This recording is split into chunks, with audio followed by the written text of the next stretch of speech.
What is innovation and why does it matter? Innovation. It's a word you can't escape, but we've got a problem with it because it's everywhere. Take 30 seconds on any company website and you'll see that magic word. You know the kind of thing. Innovation driving the business. Innovation working for the customers. Innovation, innovation, innovation. Everywhere you go, it's innovation. And these days in the public sector, it's the same story. How do we deal with the huge challenges we've got? Well, that's simple. Right now, all the politicians are telling us what we need is more innovation. What about social change? Same story. How do we make the world a better, a safer, a more sustainable place? The answer is innovation. Now, there's nothing wrong with innovation. It's a hugely important thing. But just as a word or a slogan, it's meaningless.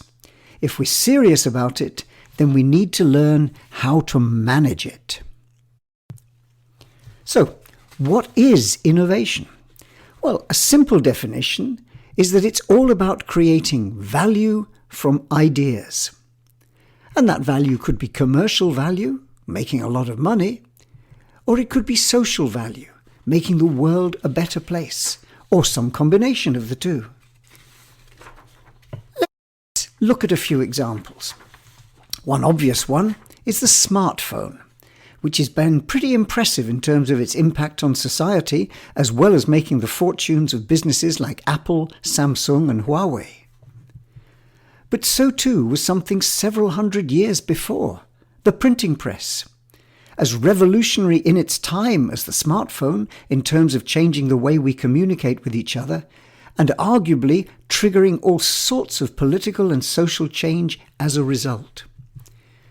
Now, flying these days is a common experience, but it owes a lot to the Wright brothers and their early attempts to create value from their ideas.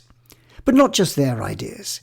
The innovation of flying dates at least 400 years before to Leonardo da Vinci and his early sketches, and takes in many other innovators along the way. People like George Cayley, Otto Lilienthal, Samuel Langley, Gustav Whitehead. Perhaps not such famous names, but important in the innovation history. Now, none of us, or many of us, would not be around if we didn't have all the range of pharmaceuticals, particularly things like antibiotics, which have become so important since the war. Or think about Henry Ford with his Model T, giving the world a new means of transportation, a car for every man at a price every man can afford. A stream of innovations which a new wave of entrepreneurs a century later, people like Elon Musk, are continuing to explore. But innovation isn't just about these purely commercial things. This is a product, M-Pesa, developed originally in Kenya as a joint venture with Vodafone and the British Department for International Development. It allows individuals to use a mobile phone to move money around, using the idea of transferring mobile credits. Now, around half the gross domestic product in Kenya now runs across this platform. It's mobile money. It's really changed in a world where banking for most people didn't exist, and now it's a world where mobile money is quite normal. Or this product, something none of us thankfully have ever had to use. It's a bit like Nutella, a super concentrated version available in a sachet. But it's used to help extremely malnourished children in a famine situation. Quite literally, a lifesaver. Or these young lads, having a whale of a time sucking up a refreshing drink of water.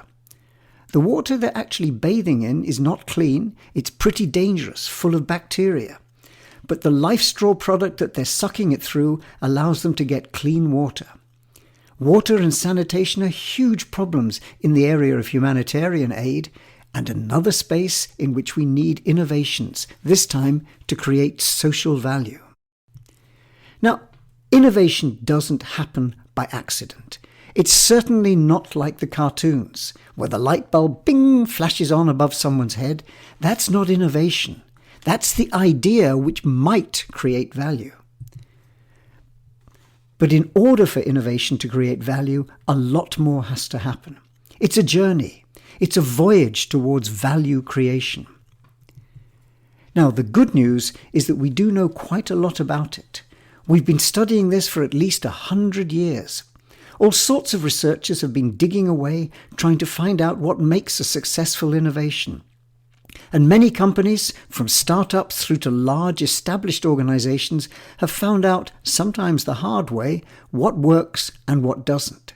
So we can learn from their experience about how to manage innovation. It's also worth asking who's making this journey. And the answer, it's entrepreneurs. It's a strange word, comes from the French, meaning someone who undertakes something. The important point is that entrepreneurs are the agents of innovation.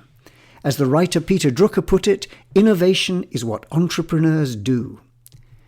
And they do it in many different contexts. We're certainly very familiar with the startup.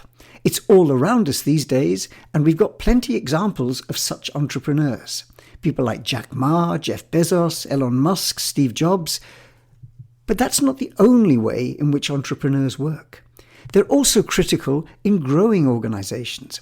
After all, every large organization today was, once upon its time, a startup. But it wasn't just a one-trick pony. They had to learn to develop many different new ideas and create value with them.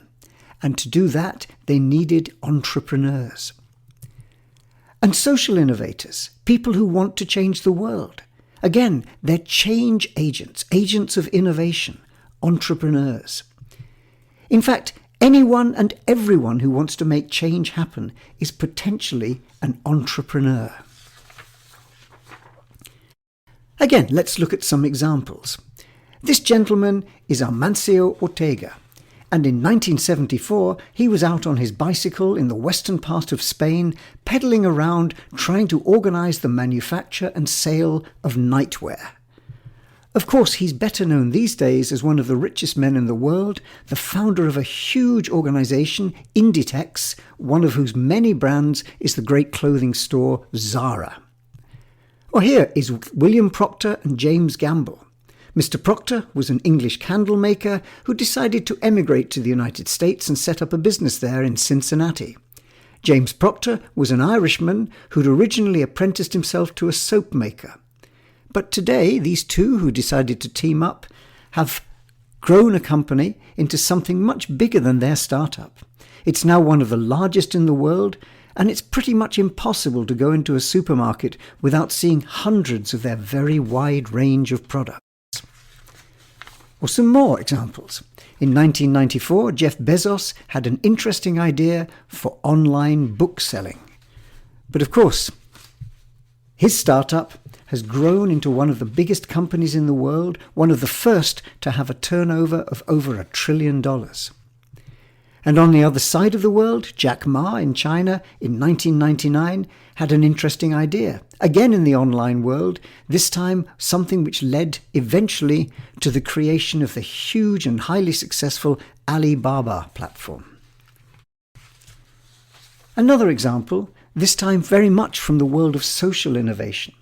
This gentleman, Dr. Venkataswamy, way back in 1976, retired from his post as an eye surgeon, deciding to dedicate the rest of his life to a particular problem: how to take cataract surgery to the people in poor villages throughout India who were unable to afford the cost of that operation.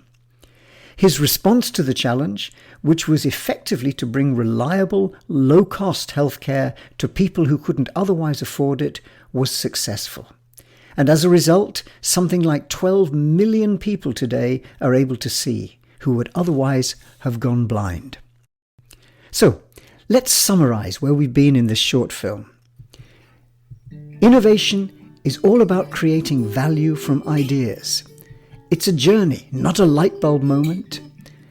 Entrepreneurs are the people who make the journey, make change happen, and they do it in many different contexts. But we're all potential entrepreneurs, so it's worth learning the skills of how we make innovation happen.